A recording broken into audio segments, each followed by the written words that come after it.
ఈ ప్లేసు మీ అందరికంటే నాకు ముందు తెలుసు. 2000 సంవత్సరంలో రామ్దేవ్ ఇది ప్రారంభించినప్పుడు ఇక్కడ కొన్ని మొక్కలు పాంప్లెట్ వేసి మా ఇంటికి తీసుకొచ్చి, మీరు ఇల్లు కడుతున్నారు, ఏదైనా ఉపయోగపడుతుంది చూడండి అంటే వెంటనే ఎంత ముచ్చరేసిందంటే, ఎప్పుడో విదేశాలకు వెళ్ళినప్పుడు ఇలాంటి మొక్కలు, ఇలాంటి కళాకృతులు, ఇలాంటి అద్భుతమైనటువంటి సజీవ శిల్పాలు, జీవం ఉన్నటువంటి ఇలాంటివి చూస్తుంటే వా, ఇలాంటివి మనం తీసుకెళ్ళిపోతే బాగుండే, వాడ షిప్లో తీసుకెళ్తే బాగుండే అని అంత టెంప్ట్ అయ్యేవాడిని. అలాంటిది ఇక్కడ హైదరాబాదులో ఈ శివారుల్లో ఒకటి లభిస్తుందంటే కనుక చాలా ఆనందంగా ఉంటుంది. రామ్దేవ్ ఫస్ట్ ఆఫ్ ఆల్ నేను కూర్చున్న చోట బయట కనపడకుండా నాకు ఏదైనా ఫెన్సింగ్ లాగా ఉండాలి, అలాంటి గుబురుగా ఉండకూడదు అంటే అక్కడ చక్కగా కొమ్మల్ని ఒక ఫెన్సింగ్ లాగా అల్లి పైన మాత్రం గ్రీన్ ఉండేలాగా పెద్ద స్క్రీన్ చేశాడు. అది ఇప్పుడు చూస్తుంటే కనుక ఎంత బాగుంటుందంటే బయట నుంచి చూసేవాళ్ళకి నేను జైల్లో ఉన్నట్టు ఉంటుంది, అన్ని కటకటాల్లాగా ఉంటుంది. అది అద్భుతమైన కళాఖండగా నేను ఫీల్ అవుతుంటాను. అట్లాగే చాలా అద్భుతమైన చెట్లు కొన్ని మా ఇంట్లోనే పెట్టుకున్నాను. ఇవి ఎప్పుడో 2002లో 2003లోనో మా ఇంట్లో పెట్టుకున్నాను. అప్పటి నుంచి నాకు అంత ప్యాషన్. ఆ తర్వాత ప్రతి క్షణం ఈయన ఎదుగుదలను చూస్తూ వచ్చాను.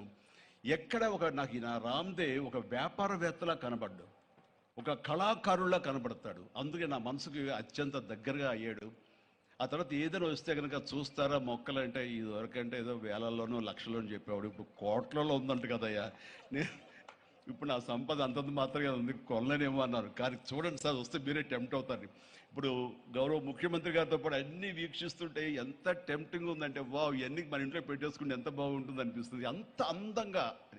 దీనికి కావాల్సిందండి వ్యాపార దృక్పథం కాదు, కళాకారుల హృదయం, కళా హృదయం ఉండాలి.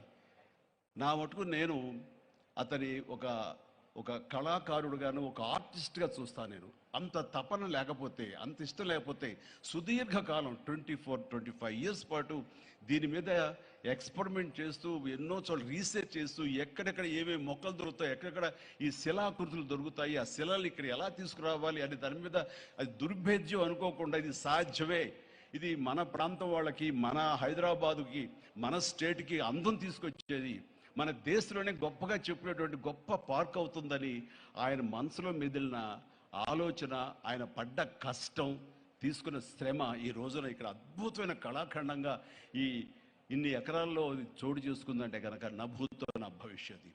ఎవరైనా సరే అంత డబ్బులు ఉంటే కనుక ఏం వ్యాపారం చేద్దాం, ఇంత స్థలం ఉంది కదా, దీన్ని ఎలా రియల్ ఎస్టేట్ చేద్దాం, దీన్ని ఏదో గవర్నమెంట్ వాళ్ళ మనలతో వాళ్ళ పర్మిషన్లతో తీసేసుకుని అక్కడ మనం మల్టీ స్టోరీ పెట్టుకుంటే ఆయన జీవితం కాదు కదా, తరతరాలు కూడా నిలిచిపోతాడు. అలా కాకుండా ఆయన కేవలం ఒక లోపల ప్యాషన్, చిన్నప్పటి నుంచి కాలేజీ రోజులో చదివే దగ్గర నుంచి, ఆర్ట్ కాలేజీలో చదువుతున్న దగ్గర నుంచి కూడా ఆయన మదిలో ఉన్నటువంటి ఆయన బ్రెయిన్ చైల్డ్, అలాంటి దాన్ని ఈ రోజున ఈ రూపం తీసుకొచ్చారంటే ప్రతి క్షణం ప్రతి కార్నర్ ముఖ్యమంత్రి గారు చూసి ఎంత ముచ్చటపడిపోతున్నారంటే అంత ఇంత కాదు. ఎలా చేశారు, ఇది ఎలాగొచ్చింది, అది ఎలా వచ్చింది అని అడుగుతున్నారు. నేను కొన్ని అడుగుతున్నాను. అడిగి ఇది షూటింగ్స్కి ఇస్తారా రామ్దేవ్ అని అడిగితే, ఇస్తానండి కానీ ఫస్ట్ షూటింగ్ మీదైతేనే అన్నాడు. ఇప్పుడు నువ్వు ఆ మాట అన్నావు కదా, ఇప్పుడు కొత్తగా హీరోయిన్ తీసుకొచ్చి ఆ అమ్మాయితో స్టెప్లు వేయాలంటే ఈ ఎండలో ఎలా ఉంటుందేమో తెలియదు, కానీ ఏదో చలికాలం అయినప్పుడు నెక్స్ట్ చలికాలం అయితే చేస్తానయ్యా అన్నారు. ఈలోగా వర్షాలు పడి ఇవన్నీ ఇంకొంచెం పచ్చగా ఉంటాయండి, 1 or 2 years లోపల ఇది అద్భుతంగా ఉంటుంది, కంటికి కనువింపుగా ఉంటుంది చెప్పేసి ఆయన చెప్తుంటే కనుక ఐ కుడ్ ఇమాజిన్. అట్లాగే ఇక్కడ వెడ్డింగ్ ప్లాన్ చేసుకోవచ్చు, వెడ్డింగ్స్ కానీ ఇతర రిసెప్షన్స్ కానివ్వండి, పలు ఈవెంట్స్, అలాగే ఐస్కి సంబంధించినటువంటి ఆ స్కేటింగ్ సంబంధించిన చేయాలని ఇలా ఎన్నెన్నో ప్లాన్స్ ఉన్నాయని అవన్నీ కూడా చేయగలడు, ఆ సామర్థ్యం ఉంది. అలాగే ప్రభుత్వం కూడా ఖచ్చితంగా సపోర్ట్ చేస్తారు, అందుకు సమాయుత్తమై ఉన్నారు ఆయన. అందుకనే ఎంతో బిజీగా ఉన్నారు సీఎం గారు. వాళ్ళు చూస్తే కనుక మనుషులు ఇంటి చుట్టూ ఉన్నారు. అవన్నీ పక్కకు పెట్టి, ప్రోగ్రామ్స్ అన్ని పక్కకు పెట్టి నిన్నటిదాకా ఆయన ఎలక్షన్ క్యాంపెయిన్ ఎక్కడో చేసి వేరే రాష్ట్రాల్లో వచ్చి రామ్దేవ్ మీద ఈ ప్లేస్ మీద ఎంతో ప్రేమ లేకపోతే, ఇలాంటి దాన్ని మనం ఎంకరేజ్ చేయాలి అని ఆయన ఉద్దేశం లేకపోతే ఇంత ఓపికగా ఈ ఎండ్లో ఆయన వచ్చేవారు కాదు. ఫస్ట్ ఆఫ్ ఆల్ ఆయన ఇక్కడికి వచ్చి దీన్ని ఎంకరేజ్ చేస్తున్నందుకు వారికి మనస్ఫూర్తిగా అభినందనలు తెలియజేస్తున్నాను ముఖ్యమంత్రి గారికి. ఎందుకంటే అలాంటి వాళ్ళు అనుకుంటేనే, వాళ్ళ కళ్ళలో పడితేనే, వాళ్ళు ఇంప్రెస్ అయితేనే దీనివల్ల ఎంతోమందికి ఉపాధి కలుగుతుంది, ఇది ఎంతోమందికి కనువిందు కలుగుతుంది, మరి ఎంతోమంది ఈ ప్లేస్ని వాళ్ళ ఈవెంట్స్కి ఉపయోగించుకుంటారు, తద్వారా టూరిజం పెరుగుతున్న ఉద్దేశంతో కూడా మన జూపల్లి కృష్ణారావు గారు దీన్ని ఎంకరేజ్ చేయడం కోసం సమాయత్తమై ఉన్నారు. అలా ప్రభుత్వ సహకారాలు దీనికి మెండుగా ఉంటాయని ఆశాభావం వ్యక్తం చేస్తూ, మీరు ఏదైతే కనుక ఊహించారో రామ్దేవ్, అది త్వరలో ఖచ్చితంగా అవుతుంది. ఇవి అద్భుతమైనటువంటి ఒక ల్యాండ్ మార్క్ అవుతుంది, ఒక కళాకృతి అవుతుంది. అది రాష్ట్రానికి వన్ని తీసుకొస్తుంది, హైదరాబాద్కి తలమానికంగా ఉంటుంది. ఒక హైదరాబాద్ ఒక ఇల్లు అనుకుంటే ఇంట్లో ఒక అద్భుతమైన పెయింటింగ్ పెట్టుకుంటే ఎంత బాగుంటుందో, ఆ పెయింటింగ్ ఈ రోజున ఈ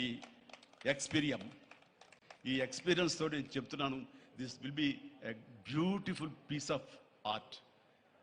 అందుకని మరొకసారి వారికి నా హృదయపూర్వక ధన్యవాదాలు, అభినందనలు తెలియజేస్తూ ఈ అవకాశం వచ్చినందుకు అండ్ సీఎం గారితో నేను ఈరోజు ఈ ప్రోగ్రాంలో పాల్గొన్నందుకు నా సంతోషాన్ని తెలియజేస్తూ all the very best, God bless.